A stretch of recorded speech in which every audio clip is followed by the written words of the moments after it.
Hello అండి అందరికీ. ఈరోజు శనివారం కదా 3:48కి మేలుకు వచ్చేసింది. గబగబా లేచేసి ఇంటి పనులు స్టార్ట్ చేసేసాను. ముందు ఊడ్చి తడిగుడ్డ పెట్టి తుడిచేసేసాను.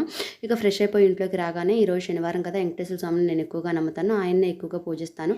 ఇంకా ఆయనకి ఏంటంటే ఈరోజు పిండి ప్రమిదలో దీపారాధన చేసుకుందాము, తులసిమాల కూడా వేసి చేసుకుందాము అని అనిపించింది. ఇక శుక్రవారం రోజు సాయంత్రమే మా ఇంటి దగ్గర ఒక పక్కన వాళ్ళ ఇంటి దగ్గర తులసాకు అయితే బాగుంది. తులసాకు తెచ్చుకొని ఇంకా మాల కట్టుకొని తడిగుడ్లో పెట్టి బయట మంచులో పెట్టాను. మాల కూడా ఫ్రెష్గా ఉంది. ఇంక ఈ రోజు ఇట్లా పిండి దీపాల్లో దీపారాధన చేసుకొని ఇంకా వెంకటేశ్వర స్వామిది అష్టోత్తరం చదువుకున్నాను. ఇంకా నైవేద్యాలుగా బెల్లం ముక్క, అరటిపండు, అలానే పచ్చిసలమిడి ఇవి పెట్టి ఇంకా పూజ అయితే కంప్లీట్ చేసుకున్నాను. అలానే తులసీదేవి దగ్గర కూడా పూజ చేసుకొని గబగబా ఇంట్లోకి అయితే వచ్చేసాను, టైం అయిపోతుంది అని. ఇంకా ఈ రోజు అయితే ఒకవైపు రైస్ పెట్టేశాను, ఒకవైపు ఏమో ఇలా చిక్కుడుకాయ కర్రీ అయితే చేసేసాను. ఇక టిఫిన్లోకి వచ్చేసి పుదీనా రైస్ అయితే చేసేసాను. నేనైతే పుదీనా రైస్ ఇదే స్టైల్లో చేసేస్తాను.